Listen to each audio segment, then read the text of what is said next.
దక్షిణ భారతదేశంలో తమిళనాడు కావచ్చు, తెలంగాణ కావచ్చు, కర్ణాటక కావచ్చు, ఈ 3 రాష్ట్రాలు, చెన్నై కావచ్చు, హైదరాబాద్ కావచ్చు, బెంగళూరు కావచ్చు, ఈరోజు మన దక్షిణాది రాష్ట్రాలకు సంబంధించిన వాళ్ళే కాదు, ఉత్తరాది రాష్ట్రాలకు సంబంధించిన వాళ్ళు కూడా ఉద్యోగ ఉపాధి అవకాశాల కోసం మన దగ్గరికే వస్తారు కదా.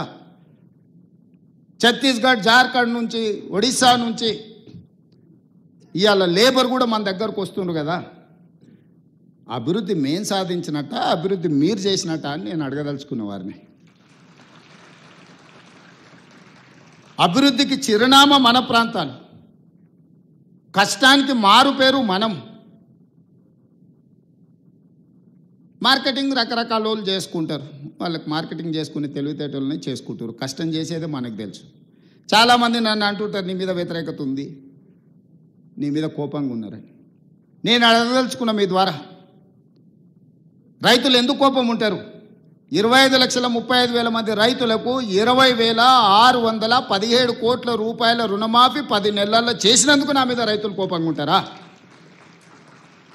మహిళలు, మా ఆడబిడ్డలు రాష్ట్రం మొత్తం ఆర్టీసీలో ఉచిత ప్రయాణం ఇచ్చినందుకు, చదువుకునే పిల్లల కాడ నుంచి మన పెద్దమ్మల వరకు అమ్మగారింటికి వెళ్ళాలన్నా, అమ్మవారిని దర్శించుకోవాలన్నా ఉచిత బస్సు ప్రయాణం ఇచ్చినందుకు మా ఆడబిడ్డలు నా మీద కోపంగా ఉంటారా? లేకపోతే 1000 ఆర్టీసీ బస్సులను యజమానులను చేసి, కోటీశ్వరులను చేసి, కార్పొరేట్ కంపెనీలు చేసే వ్యాపారం మా స్వయం సహాయక సంఘాలకు అందించినందుకు ఆడబిడ్డలు నా మీద కోపంగా ఉంటారా?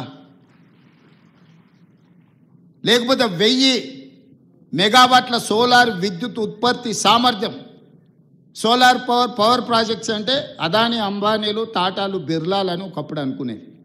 అదాని, అంబానీలతో పోటీ పడే విధంగా మా ఆడబిడ్డలకు 1000 మెగావాట్ల సోలార్ విద్యుత్ ఉత్పత్తి కాంట్రాక్ట్ మా ఆడబిడ్డలకు, మా సీతక్కకు చెప్పి, మా బట్టి విక్రమార్క గారికి చెప్పి ఇవాళ 1000 మెగావాట్ల సోలార్ ఉత్పత్తి సామర్థ్యం ఒప్పందం మా ఆడబిడ్డలు చేసిన. అందుకోసం నా మీద కోపంగా ఉంటారా?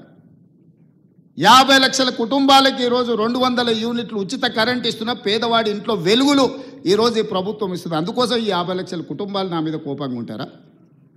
43 లక్షల మంది ఆడబిడ్డలకు 500 రూపాయలకు సిలిండర్ ఇస్తున్నాం, అందుకోసం నా మీద కోపంగా ఉంటారా? విద్యార్థులకు, లక్షలాది మంది విద్యార్థులకు 40% డైట్ ఛార్జెస్, 200% కాస్మెటిక్ ఛార్జెస్ పెంచినాక ఆ చిన్నారులు నా మీద కోపంగా ఉంటారా? అంతెందుకు 57,000 ఉద్యోగ నియామక పత్రాలు అందించినందుకు వాళ్ళు ఉంటారా కోపంగా? ఉద్యోగాలు వచ్చిన వాళ్ళు ఎందుకు ఈరోజు 922 కుటుంబాలు వచ్చినాయి? మీకు అందరికీ నేను ఉద్యోగ నియామక పత్రాలు రవీంద్ర భారతిలో పిలిచి మీకు అప్పచెప్పినందుకు మీకు నా మీద కోపం ఉందా? ఇన్నేళ్ళ మీ కళ సాకారమైనందుకు నా పట్ల అభిమానం ఉంటుందా? నా మీద కోపం ఉంటుందా? సోషల్ మీడియాలో ఎవడో పెట్టిందా అని మీరు ఎవ్వరు ఏమనకపోవడం వల్ల అదే నిజం అనే అబద్ధం, నిజం గడప దాటే లోపల అబద్ధం మొత్తం ప్రపంచాన్ని చుట్టేసి వస్తుంది. ఏంటంటే వాళ్ళు అడ్డగోలుగా సంపాదించారు, ఎంతైనా పెట్టుబడి పెడతారు.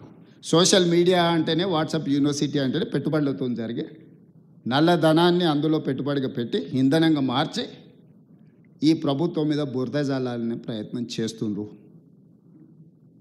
ఎక్కడ మేము వైఫల్యం చెందినము? రేవంత్ రెడ్డికి పట్టు రాలేదు అని అంటారు. పట్టు రావడం అంటే ఓ రాజయ్యను దళితుని తీసేయడం, ఓ ఈటల రాజేందర్ ఓ బలైన వర్గాల వ్యక్తిని మంత్రివర్గం నుంచి తీసేస్తే పట్టు వచ్చినట్ట? తీయడానికి కారణం చెప్తే పట్టు వచ్చినట్టు. తీయడానికి సహేతుకమైన కారణం ఉంటే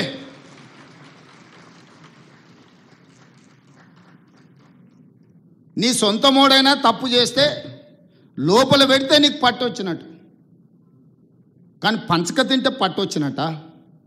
పరిపాలన భవనమైన సచివాలయానికి రానోనికి 10 ఏళ్ళు రానోనికి పట్టు వచ్చిందంట పరిపాలన మీద. రోజుకు 18 గంటలు పనిచేస్తున్నా, మీకే అందుబాటులో ఉన్నా, నాకు మాత్రం పట్టు రాలేదు అంటుంది.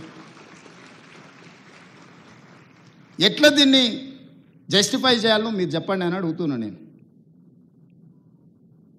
ఏ రోజైనా సచివాలయానికి మమ్మల్ని, నేను సీతక్క కూడా సచివాలయానికి పోతే పోలీసులు పట్టుకొచ్చి మా ఇంటికాడ వదిలేసి వచ్చారు. ఇవాళ సచివాలయంలో ఎవరో బిల్లులు రాలేదని ధర్నా చేసింది. నేను లోపలికి రానియకపోతే వాళ్ళు వచ్చి ధర్నా చేయగలుగుతారా మిత్రులారా? మీరు చెప్పండి. సామాన్యుడు కూడా సచివాలయానికి వచ్చి తన బాధను చెప్పుకోవడానికి, అవసరమైతే నిరసన తెలపడానికి ఈ ప్రభుత్వం అవకాశం ఇచ్చినందుకు కదా మీరు వచ్చి నిరసన తెలిపింది. ఏ ధర్నా చౌక్లో పుట్టి పెరిగిన మీ పార్టీ ఆ ధర్నా చౌక్ను మూసేస్తే నేను వచ్చిన వెంబడే ధర్నా చౌక్ తెరిచి ప్రజలు ఏం నిరసన తెలిపినరో నేను తెలుసుకోవాలనుకుంటున్నా. ఆ ధర్నా చౌక్లో నిరసన వాళ్ళ యొక్క ఆ సమస్యను పరిష్కరించడం మా బాధ్యత అని ధర్నా చౌక్ ఓపెన్ చేసినందుకు నా మీద కోపం ఉందా, నాకు పట్టు రాలేదా అని నేను అడుగుతున్నా. నేను ధర్నాలు చేయనిచ్చినందుకే కదా మీరు పట్టు రాలేదంటున్నారు. అదే పోలీస్ సిబ్బంది ఒక 11 మంది మాత్రమే మారినాం, ఒక కుటుంబం ఒక 11 మంది మంత్రులు మారిన, మిగతాళ్ళంతా సేమ్ అదే వ్యవస్థ కదా.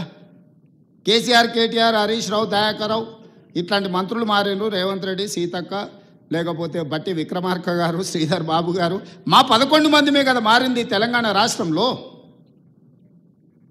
ఉన్న వ్యవస్థ మొత్తం అదే కదా. అదే పోలీసులకు నేను ఆదేశాలు ఇస్తే నిమిషాలలో ఇళ్ళకి వెళ్ళి బయటకు వెళ్ళకుండా అందరిని లోపలేసి తాళం వేసి వంగబెట్టి దంచరా? కోదండరాం తలుపులు వలగొట్టిన వాళ్ళు, కేటీఆర్ తలుపులు వలగొట్టి ఈపులు వాళ్ళకి దంచరా? నువ్వు చెప్పినవు, నేను చెప్పలేదు. నేను అట్లాంటి విధానానికి వ్యతిరేకం కాబట్టి మీరు బయటకు వచ్చి ధర్నాలు చేస్తూ దీక్షలు చేస్తూ నన్ను తిడుతురు. ఆనాడు నువ్వు ఆదేశాలు ఇస్తే కోదండరాం గారు తలుపులు బద్దలు కొట్టిన పోలీసులు నీ ఈపులు పక్కన వలగొట్టారా మేము చెప్తే? ఆ విధానానికి మేము వ్యతిరేకము. అరే వాళ్ళ బాధ ఏముందో చెప్పుకొని అనరా, వింటే అందులో ఏదైనా రీజనబుల్ ఏమన్నా ఇష్యూ ఉంటే రిజాల్వ్ చేయాలనే ఆలోచనతోటి మేము అవకాశం ఇస్తున్నాము. సేమ్ అదే పోలీస్ వ్యవస్థతో మీరు అంచవేసినట్టు మేము అంచేయలేమా? మాకు తెలియదా? ఆ మాత్రం తెలివి లేకుంటేనే 20 ఏళ్ళ అపోజిషన్లో ZPTC, MLA, MLC, MP, party president, ముఖ్యమంత్రి అయిన 20 ఏళ్ళు ఏం తెలియకుండానే ఇంత దూరం వచ్చినా మీరు అవకాశం ఇచ్చారా? గడీలలో వెరగకపోవచ్చుగా, నల్లమల్ల అడవుల్లో వెరిగినాం కదా. క్రూర జంతువులను చూసినాం, సామాన్యులను కూడా చూసినాం కదా. గడీలలో దొరల్లాక మేము పెరగకపోవచ్చు, కానీ నల్లమల్ల అడవుల్లో చెంచులను చూసుకుంటేనే, పేదోళ్ళని చూసుకుంటేనే పెరిగినాం కదా. మాకు మనుషులు ఎట్లుంటారు, మానవ మృగాలు ఎట్లుంటాయో మాకు తెలియదా? తెలియకుండానే ఇంత దూరం వచ్చిందా నేను? మాకు మానవత్వం ఉంది, మీకు మానవత్వం లేదు. మా మానవత్వాన్ని మేము ప్రదర్శిస్తున్నాం, మేము విజ్ఞతను ప్రదర్శిస్తున్నాం. రాజు అనేవాడు విజ్ఞతతో వ్యవహరించాలి అని, ఒక రాష్ట్రానికి ముఖ్యమంత్రి అనేవాడికి విజ్ఞత ఉండాలి. ఆ విజ్ఞతను నేను ప్రదర్శిస్తున్నా. మీరు ఆ విజ్ఞత లేకుండా వ్యవహరించారు కాబట్టి ఈరోజు బయటకు రాలేని పరిస్థితుల్లో మీరు ఫామ్ హౌస్లో పడుకోవాల్సిన పరిస్థితి వచ్చింది. నీకు నాకున్న తేడా అది. సచివాలయమే లేకుండా, పరిపాలన భవనానికే రాకుండా వాళ్ళకి పట్టొచ్చిందంట. ప్రతిరోజు రోజుకు 18 గంటలు పనిచేసే నాకు, మా సీతక్కకు పరిపాలన మీద పట్టు రాలేదంట. ఇది ఎట్లా విశ్లేషిస్తారో మీరు అందరూ చదువుకున్న వాళ్ళు మిమ్మల్నే విశ్లేషించమని అడుగుతున్నా. తెలంగాణ సమాజాన్ని విశ్లేషించమని అడుగుతున్నా. ఇంద్రవల్లి అమరవీరులకు ఇండ్ల పట్టాలిచ్చి భూములు ఇచ్చినందుకు, ఇంద్రవెల్లి అమరవీరుల స్తూపాన్ని ఒక పర్యాటక కేంద్రంగా చేసినందుకు మా మీద ఆదివాసీలు కోపంగా ఉన్నారా? లేకపోతే సమ్మక్క సారలమ్మ జాతరని అద్భుతంగా నిర్వహించినందుకు మా మీద కోపంగా ఉన్నారా? లేకపోతే యాదగిరి గుట్టని యాదాద్రి నువ్వు చేస్తే తెలంగాణ ప్రజల యొక్క ఇష్టదైవం యాదగిరి గుట్ట లక్ష్మీ నరసింహస్వామి, ఆ పేరును కూడా తెలంగాణకు వదలలే. నాకు చాలామంది యాదగిరి అని మిత్రులు ఉన్నారు. ఆయన యాదాద్రి మారవంగానే నా దగ్గరకు వచ్చి, సార్ మరి ఆ గుట్ట మీద చూసి మా తల్లిదండ్రులు యాదగిరి అని పెట్టారు, అది మారింది, ఇప్పుడు మా పరిస్థితి ఏందని. మీకేం చింతొద్దా, నేను వచ్చినాక మళ్ళీ యాదగిరి గుట్ట చేసా అని యాదగిరి గుట్ట చేసిన. వాళ్ళకి టీటీడీ ఉంటే మనకు వైటీడీ ఉంది, మనం కూడా పెద్ద సంస్థను ఏర్పాటు చేసుకున్నాం. ప్రతిసారి దర్శనాలకు వాళ్ళని అడుక్కొని మా ఎమ్మెల్యేల లెటర్లే అని మనం అడుక్కున్నాం ఎందుకు? భద్రాచలంలో రాములవారు లేరా? లక్ష్మీ నరసింహస్వామి లేడా? లేకపోతే రామప్పలో శివుడి అంశ లేదా మనకు? మనం మన వాటిని అభివృద్ధి చేసుకోలేదు కాబట్టి, ప్రభుత్వం వాటి మీద దృష్టి పెట్టలేదు కాబట్టి ఈరోజు మనం ఇతరుల వైపు చూస్తున్నాం. అద్భుతమైన శిలా సంపద ఉన్నది, అద్భుతమైన దేవాలయాలు ఉన్నది, అద్భుతమైన సంస్కృతి ఉన్నది తెలంగాణ ప్రాంతానికి. అందుకే ఈరోజు మనం ఎండోమెంట్స్ పాలసీ తీసుకొచ్చి టూరిజం ప్రమోషన్లో భాగంగా ఈరోజు వీటన్నిటిని అభివృద్ధి చేయాలని మనం ఒక పాలసీ తీసుకొచ్చినాం ఆల్రెడీ. అందుకే వైటీడీని ఈరోజు మనం పెట్టుకుని తొందరలోనే బోర్డు వేసుకుంటాం. అద్భుతంగా మనం మన దగ్గర ఉన్న పరిశ్రమలను కానీ, దేవాలయాలను కానీ, ఇక్కడ ఏమేం కావాలో అవన్నీ చేసుకుందాము. మనందరికీ సిలికాన్ వ్యాలీనే ఈరోజు మనం డ్రైవ్ చేయగలిగినాం. నిన్ననే మెక్డొనాల్డ్స్ హైదరాబాద్లో మా కార్పొరేట్ ఆఫీస్ పెట్టుకుంటాం, ఇండియాలోనే హైదరాబాద్కి వచ్చారు. బయోటెక్లో ప్రపంచంలోనే పేరెన్నికగా నామ్జైన్ అమెరికాలో ఉంటుంది. ఫస్ట్ టైం వాళ్ళ దేశాన్ని వదిలి బయటకు వచ్చారు, హైదరాబాద్కి వచ్చారు. హెచ్సిఎల్ వాళ్ళు 15,000 మంది 1,00,000 మంది ఈరోజు వాళ్ళు ఎంప్లాయీస్ తెలంగాణలో. కాగ్నిజెంట్, విప్రో, ఇన్ఫోసిస్,